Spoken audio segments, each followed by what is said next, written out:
Mild stroke है, शायद stress में रही होगी। अच्छा। हाँ। हाँ? पापा। माधवी, ये सब कैसे हुआ? आपकी माँ। माँ? आपकी माँ। हाँ हाँ क्या? हाँ, मैं यही हूँ बेटा। कुछ चाहिए तुझे? बोलना, मैं ला के दूंगी। बोलना बेटा, कौन परेशान कर रहा है तुझे? हाँ बोल। सुनिए, हाँ। इन्हें जाने के लिए कहिए। क्या कहा? इन्हें कहिए यहाँ से चली जाए। ये यहाँ से जाने को बोल रही। अच्छा चलो बाहर जाओ सब लोग, चलो। मेरी बात सुन। हाँ? क्या? ये सिर्फ आपसे जाने के लिए कह रही है। पीछे हट।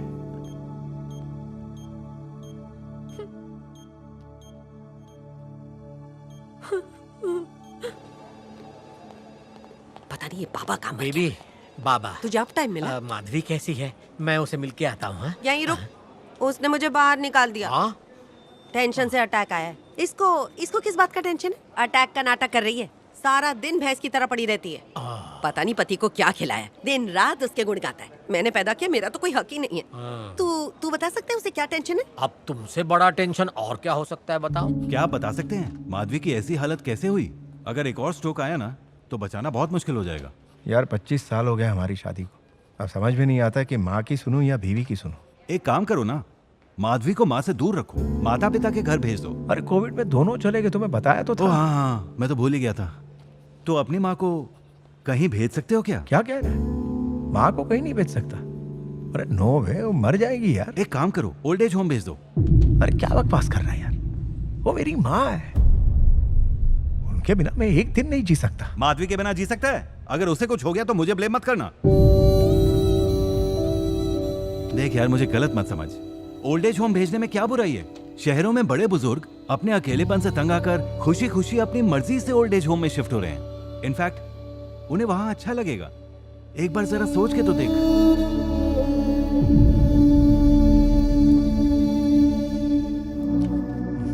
बेटा, माँ अब तबीयत कैसी है? पहले से बेहतर है माँ। चलो अच्छा है। बाबा सबके लिए खाना लेकर आए। अरे हॉस्पिटल में खाना मिलता है। हॉस्पिटल का खाना अच्छा नहीं होता, वो खा के वो और बीमार हो जाएगी। ये ले, माधवी और तू यहाँ पर खा ले, बच्चे और मैं घर जाके खा लेंगे। और सुन, अगर तेरा दिल करे तो थोड़ा जूस भी पी लेना। हाँ माधवी, अरे ठीक हो जाएगी ना। इतनी छोटी सी बात पर इतना हाइपर क्यों हो रहा है तू? तो क्या है कि डॉक्टर ने माधवी को आराम करने के लिए कहा है, तो उसके लिए। बोल के हो गया? आज से 2 महीने के लिए मैं कैंटीन बिल्कुल नहीं जाऊंगी। मैं अच्छे से माधवी का ख्याल रखूंगी, दिन रात उसकी सेवा करूंगी। वो बात नहीं है माँ, माधवी को। अरे कुछ नहीं होगा उससे। माँ की यह हालत करके भी चैन नहीं मिला? दिव्या, दिन रात बस माँ को ताने मारती रहती हो। तू कामचोर है, तुझे बच्चे पालना नहीं आता, तबीयत तो खराब होगी ना। दिव्या चुप हो जा। मुझसे प्रॉब्लम, माँ से प्रॉब्लम, आपको तो सबसे प्रॉब्लम है। क्या बक रही हो दिव्या? पापा प्लीज, आप भी जानते हैं माँ की ये हालत सिर्फ इनकी वजह से है। जानती है डॉक्टर ने क्या कहा? माँ को हार्ट अटैक आए तो वो मर सकती थी। दिव्या जा यहाँ से। अगर आप रहेंगी ना तो माँ की जितनी सांसें बची हैं वो भी उनसे छीन लेंगी। और इतनी देर से पापा यही कहने की कोशिश कर रहे हैं, आपके लिए अच्छा होगा कि आप हमारी जिंदगी से दूर हो जाएं। दिव्या सुन रही है ना? जा यहाँ से, बहुत हो गया, जा यहाँ से, जा। पागल हो गई ये लड़की। सॉरी माँ, वो बच्ची है, वो उसे कुछ पता ही नहीं है माँ, उसकी बात का। ठीक है, मैं जाती हूँ। नहीं नहीं माँ, वो उपमा उसमें रखा है, खा लेना। बाबा शायद कैंटीन में, मैं भी कैंटीन जाती हूँ। अपना ख्याल रखना।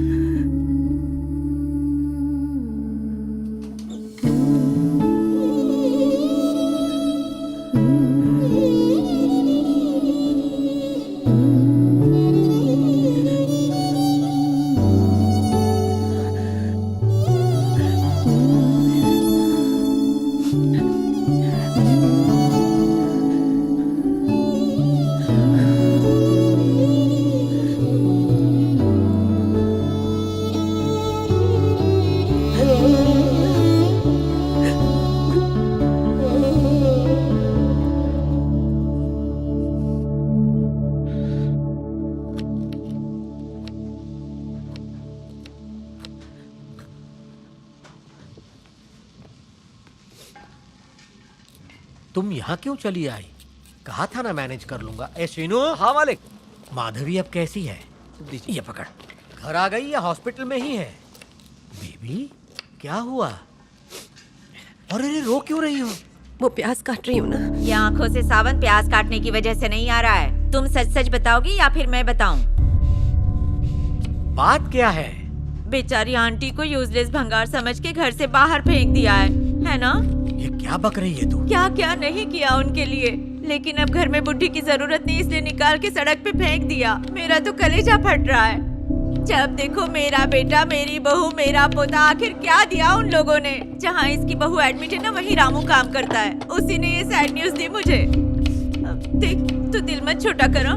मैं अभी अपने बेटे को अमेरिका फोन करती हूँ और कहती हूँ अभी के अभी वीजा भेज और मेरी बेबी आंटी को बुला ले। हर बेटा तेरे बेटे जैसा नहीं होता।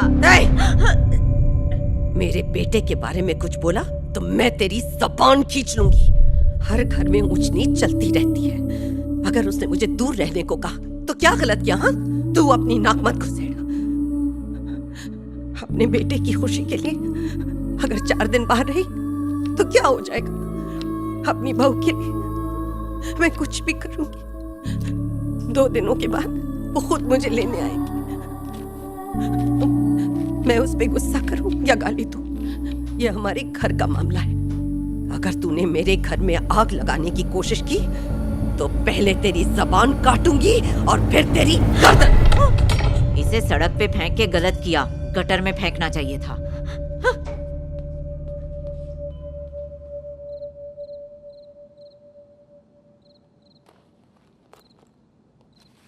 इतना कुछ हो गया और तुमने मुझे बताया तक नहीं। मुझे पराया समझती हो बेबी? जो मैंने बोया है बस वही काट रही हूँ। तुम्हें बताने से क्या फर्क पड़ जाएगा? यही मेरी किस्मत है। भगवान ने इस सिचुएशन में डाला, मतलब जरूर कोई ना कोई ट्विस्ट लाने वाला है। भगवान को बीच में मत लाओ। बचपन से लेकर आज तक उसने सिर्फ मुझे रुलाया है। मेरे बारे में तो तू सब कुछ जानता है। तेरे ही भगवान ने मेरी जिंदगी उजाड़ी है। आज तक उसने मेरा क्या भला किया?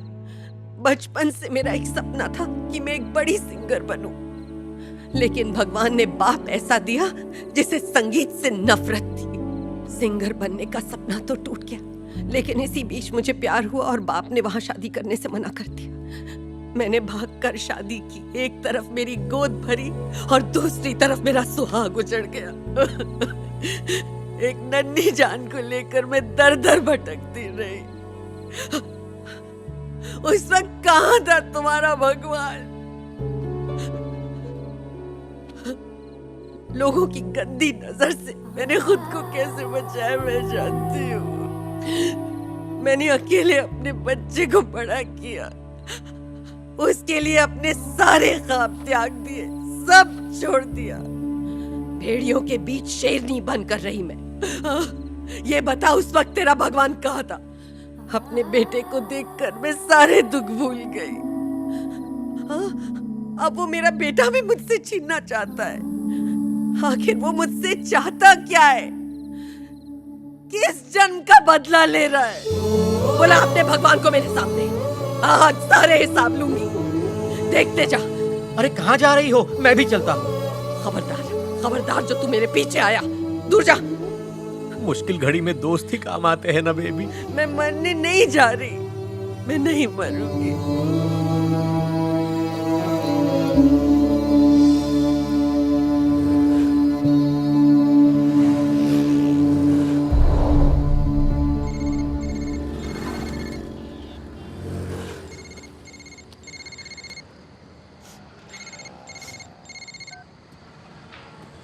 हेलो बेटा, बोल क्या हुआ? हाँ हेलो दादी, आप आ रही हो ना? कहाँ बेटा?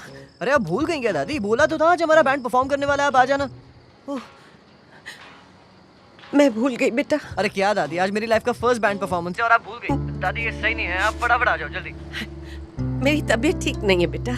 आज मॉम की तबीयत ठीक नहीं, इसलिए घर से कोई भी नहीं आ रहा है। कम से कम आप तो आ जाओ, फैमिली से कोई तो हो मुझे सपोर्ट करने के लिए। ओके बेटा, ठीक है, मैं आ जाऊंगी। थैंक यू प्यारी दादी, आई लव यू। पहुंचते मुझे कॉल कर देना।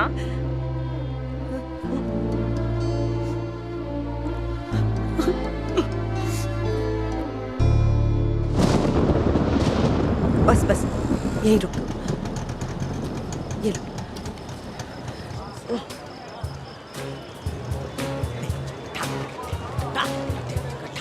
हेलो। हेलो बेटा। हाँ दादी। मैं पहुंच गई हूँ, गेट के पास हूँ। अच्छा ठीक है, आप फटाफट टिकट लेकर अंदर आ जाओ। हाँ ठीक है, मैं टिकट लेकर आती हूँ बेटा।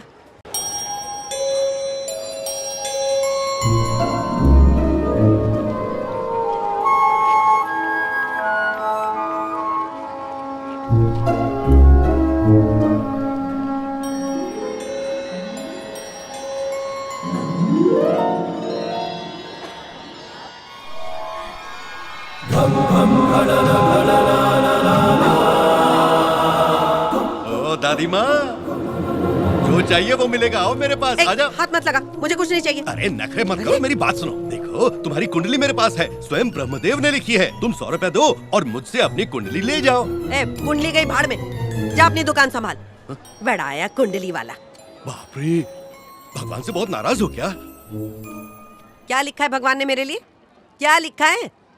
आवाज कोयल जैसी दी और किस्मत गधे जैसी लिखी। अरे गुस्सा नहीं होते। क्यों गले पड़ रहा है? तुम्हारी बात तो सही है, भगवान ने तुम्हारे साथ नाइंसाफी की है, पर तुम्हारी जितनी भी शिकायतें हैं ना, वो सब दूर हो जाएंगी। इसे अपने पास रखो।